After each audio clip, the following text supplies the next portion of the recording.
Oh, wow. First of all, I apologize. A couple of minutes late. The 101 west to east, all 5 lanes were closed. There must have been some horrific accident around DeSoto, and we made remarkable time. So anyway, I'm sorry to keep you waiting, and I'll be more than happy to say anything you want me to say, I guess. I will say this much. One of the many reasons why I pray to God we'll come back next year is if you looked around here and you looked at each other, that's what I enjoy. I really enjoy coming to the ballpark, not to see the players, but just to see friends. I've said this before. See Marie on the elevator. See James and Robert outside the press box. And then all the guys and girls in there, plus the crew that I work with. And to just collectively pick all these people up and say goodbye, because when I leave, I will leave. I will not be hanging around. It's really a monumental thought. How can I leave all these people? Whether you know me or not, you have meant a great deal to me over the years. So that was just one of many considerations that I had, and one of the big reasons why I'm so grateful to be here, even if I am 2 minutes late. So after that, fire away. Well, Vinny, as you know, the feeling is mutual from us towards you. And one of the questions we have is, how difficult was it to make the decision to return? Well, as you might imagine, first of all, I'm not 30 years old. And so each year, you're not only getting older, you begin to suspect yourself. I'm sure, if you could even think of my name as a major league player, but I'm sure after a while, as the player gets older, let's say he's a center fielder, and he's saying to himself, I don't quite get the jump that I used to get. I'm not quite as sharp as I used to be, and maybe he knows he's a little later on that fastball than the ball he used to be able to pull at 95. So as a human being, I look at myself and I say, my gosh, you're doing the best you can. What's that old joke about I'm still throwing as hard as ever, it's just taking longer to get there? Well, that's basically where I am. I'm trying very hard for one more year, and God willing, it'll come about. Do you plan to cut back on your schedule at all? We're going to talk about that next year. As I told people, this is August, and we're talking about next April. I think one of the things, I don't know poetry at all, but if there is one little bit of poetry that I've always remembered, and it's the line from Dylan Thomas, and most of you probably know the same thing, where he wrote, do not go gentle into that good night, rage, rage against the dying of the light. And I guess in a way that's what I'm doing. I'm raging against the dying of my career, which has to be around the corner now, but at least for the God-given time that I have left, I'll be raging, because I've never minded getting older. In fact, when you get to where I am, you're very grateful that you've gotten to be that older, but I never wanted to be old, ever. In fact, when I thought about this year, retiring, I had a lot of people say, please don't retire. And I don't mean that they're baseball fans telling me they want to hear me. I don't mean that. I mean just people saying, you don't want to retire.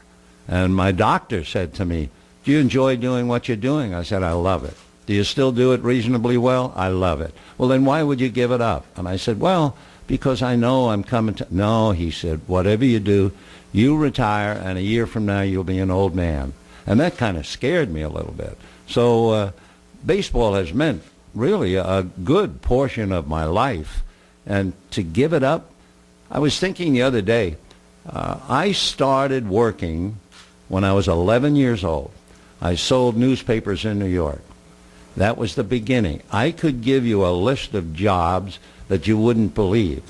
I mean, from selling newspapers to being a box boy to delivering dry cleaning. I worked in the Pennsylvania hotel cleaning silverware. Now that was a job. Whoa. I was a milkman. All my life I've worked. And I was so lucky to go from a radio station in Washington to the Dodgers. And, of course, it's never stopped. So for me to suddenly put the key in the ignition and turn the engine off, it's kind of a frightening thought. So I put the key in and left it there, God willing, for another year. Vinny, this year like last, when you walked in, you seemed surprised at the number of us that are here and the interest that we have in you, not only as a broadcaster, but just as a person. Well, thanks, Jim, but I don't think of it that way. I'm always amazed, but I realize after all these years, oh my God, he's going to try it again. I guess that's the story. But I don't think of myself. What I'm thinking of is I've been blessed to be doing it all these years, and that's the story. I mean, the story doesn't say so-and-so. It says so-and-so, 87, will do his 6,000th year. You know, that to me is kind of beyond me. I'm just me. When it all boils down, just as I tell you from the heart, I am the most ordinary man you've ever met. I was given an extraordinary opportunity, and God has blessed me for doing it all these years. So with all of that, I don't think of me. I think of this person who's been blessed. So I am amazed when I see a lot of people. I was amazed. Somebody told me last night that there was something like 11 million, is it tweets? I don't even know how to, whatever, whirling around last night on the announcement. That boggles my mind. So, again, I'm just a guy who's a sports announcer. I appreciate you all here. When I leave here, I will immediately forget all of this and go back to trying to study the infield fly rule. The past few years, because of the television situation, a lot of fans have not been able to see you and maybe won't be able to see you next season as well. What would you say to those folks? Gee, I'm as confused as they are. In all honesty, one of the nice things about my job is I'm not involved with the front office. I have no idea what they're deciding to do. Whatever they decide, I will do. I'm primarily interested between the lines. So I don't know what to tell the people because I don't have any knowledge. I would hope somehow it all works out, and we do have from now until next April, maybe a miracle will happen. But as far as any knowledge or what they might do, I have zero. You can see the games, though, at your house now, can't you, the road games? Yeah, because we live in DirecTV, but we finally got Charter, and Charter bought Time Warner, and so now Sandy can watch them at night, and then have a good critique when I come home. That's what wives are for anyway. You said a couple of times that you decided to come back for one more year. Are you saying next year would be the last year? I would say realistically, and I don't want any headlines, but I would say next year would be the last one. I mean, how much longer can you go fooling people? So yeah, I would be saying, dear God, if you give me next year, I'll hang it up. Yeah. Is there any possibility that if the Dodgers were to win the World Series this year, you might decide to go out on top and not come back? Oh no, I don't think of going out on top or going out on bottom. No, what the team does on the field will have absolutely no effect in my life and decisions that I make. No. I'd be very happy for them, but it really would not change my life in any way, shape, or form. No. So you know, Vinny, by saying that the next year probably or could be your last year, yes, that means people will start getting ready and preparing for a farewell tour. I don't want that. As you know, I don't travel with the team. We haven't determined how much I'll do next year as far as leaving Dodger Stadium. I don't know. But the last thing I would want is to have one of these glorified goodbye, it's been great. No. In fact, as God is my judge, I'd have been thrilled if they announced that I was coming back last year, this year, in the notes. That would have been plenty for me. They were awfully cute the other night and the year before, and I appreciate all that. but okay, thank you very much. And then I want to get right back to the game, you know. So, yeah, no farewell tour. No, oh my gosh. When you do step away, you talked about the finality of that. What do you plan to do, and why? I don't know.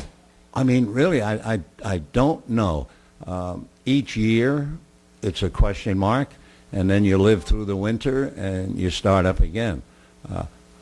I do feel in my bones that'll be enough, for sure, and I'm sure the people say that'll be enough as well. But, yeah, what it will be like, I don't know. You worry about that based on what your doctor has said.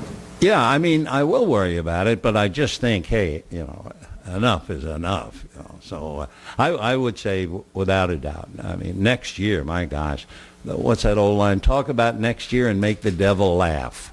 I'm very wary of that. So we better, like a ball player, we better just go day to day, you know. Yeah. Can you appreciate the difficulty the Dodgers would have in replacing you and what they might be up against? No, but let me put it this way. I saw Mel Allen leave the Yankees. I saw Red Barber leave the Dodgers. I saw Russ Hodges leave the Giants. I saw Harry Carey leave the Cubs. I saw Jack Buck leave the Cardinals. And you know what? Not one of those teams missed a game. They kept on playing, and the fans kept on going. And I will just go along where they are and be very happy and privileged to be in that company. So, no, there'll be somebody somewhere they'll like, some broadcaster maybe out there, maybe one of the broadcasters we have right now. I mean, I don't know, but I know I can be replaced. They've all come and gone, and I will join that same group. Yeah. Vin, you've been the voice of the Dodgers for 66 years now, which coincidentally is exactly one half the time that the franchise has been in existence. Wow. Now, through that time, you are undoubtedly seen more baseball games than any other living human being. Is there any one special recollection that you have, that one? Well, that would be a lot. First of all, I have not been the voice of the Dodgers for 66 years. I mean, I was the third announcer with two great announcers, Red Barber and Connie Desmond. And only through the years, as they left and I slowly matured, where you could say, well, yeah, he's the voice of the Dodgers. If I had to look through all those years, maybe because I was much younger, more passionate about the game and the players. In Brooklyn, when Johnny Padres beat the Yankees in the World Series, to give the borough its only World Championship, first, foremost, and forever. I guess because I was not much older than the players themselves. I mean, I sat in the back of the bus with the Humpties. Those were the guys who didn't play every day. And I remember sitting in the back of the bus with Dick Williams, a rookie outfielder, and we'd be telling jokes and laughing and scratching. And he became a Hall of Fame manager, which boggled my mind a bit. But I guess that Padres win in '55 was the most emotional one because I had felt the frustration of those players ever since, 1942, they began to play, 41, they began to play the Yankees, and they would lose all the time. And so in '55, when they won, it was a rather incredible moment. It stuck to my ribs, I think, more than any of the others, although, as you know, there have been some dandies. Yeah. Then you talked about one of the things you enjoy coming here and seeing familiar people. Yeah. Not having Billy DeLury here anymore, has that must be a big loss for you. It was a big loss. The only thing, Billy was a very religious man, deeply religious. He was a marvelous man. And I did know that he was completely at peace. And I remember talking to the nurse, and he had been in the hospital several times. And each time, and Billy was inclined to be crabby and grouchy, and the nurse used to say, oh my gosh, we can't wait to get him out of here because that's all he's talking about, you know. The last time he was in the hospital, I talked to her and she said, it's so interesting. He is completely at peace. And I knew when I heard that Billy knew his time was there and he accepted it with wide open arms. So that made me feel much better. I'm also selfish to say I don't go through the despairing moments that I would have had I been traveling, because Billy and I would have lunch and dinner and a drink after every game together. So it really would have been painful to be out on the road without him. And that's selfish, I guess. But the loss was not quite as great as long as I could come here and be with other friends as it would be if I were on the road. Yeah. And is there anything you do now in terms of preparation, keeping yourself up? I mean, that's changed your routine to be able to do it at the level you do it? Gee, I don't know. I don't sleep as well as I used to, but I understand that's all part of it. So it's a fight some days to really kick myself and get going. Once I get to the ballpark, I remember the first World Series that I did. I was about 24, 25, something like that. And it was going to be the Dodgers and the Yankees in New York, 1953. Gosh, that's a long time ago. And I got up, and my red-haired Irish mother had cooked a big, typical breakfast. So my mother, my father, my sister, and I sat down, and I was excited, felt good, had a nice big breakfast, and then went upstairs and threw it all up.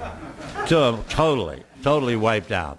However, once I got to the ballpark, once I got onto the field, and I could see the balls and hear the balls and the guys talking, all of a sudden it was the same area that I'd been going to for, 4 or 5 years. So I calmed down. And so I don't really, I try to get good rest. It's a problem sometimes. I watch my diet, I guess, but I still like a glass of wine at dinner as long as we're not broadcasting, you know. So I think that besides God's gift, I think the other gift was my mother's genes.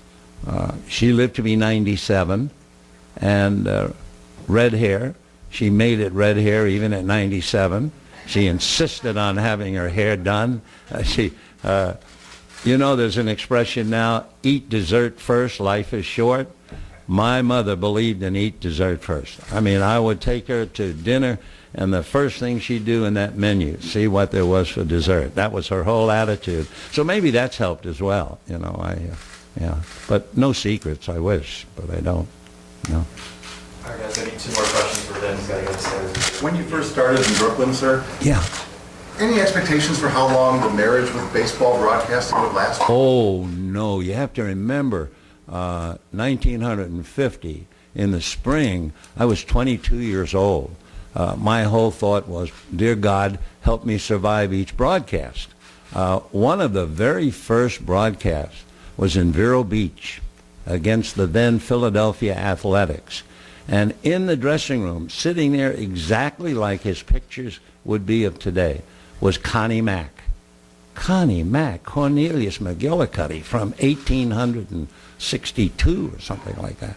Now I go and I sit next to Red Barber, and the game starts, and I remember vividly that the Dodgers pulled off a triple play, and Red Barber called it like that. Bing, bang, bang. And I thought, oh my gosh, how could you ever be that smooth and that quick? So for a year, at least, more than that, I mean, I was terrified. I was like a poor rookie who wasn't going up to the plate thinking, I'm going to get a base hit. He was walking up to the plate thinking, I hope I don't strike out. That's really how I broadcast, hoping that I wouldn't make some monumental mistake. And so that was the attitude. I never thought, will I have a job next year, next month, tomorrow? No, I felt just lucky to be there, you know, in all honesty. Yeah. All right, guys, last question. Vinny, what did your wife have to say about you coming back next year? Because I know you talked to her about everything. Oh, yeah. Sandy's remarkable. She really is. And the biggest thing, she said, I don't want you home babysitting me. I know if you're home, you'll become an old man just waiting to do something around the house. So she said, if you still want to do it, and if you still feel you can do it, then you have my blessings.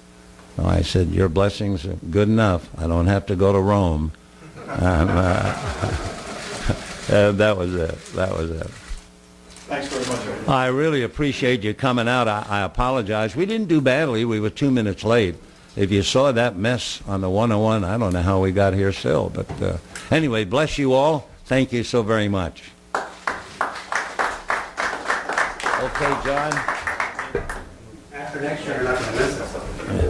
Well, Steve, you're a beauty. Oh, by the way, thank you. Okay. Thank you, sir. Okay, thanks again, everybody.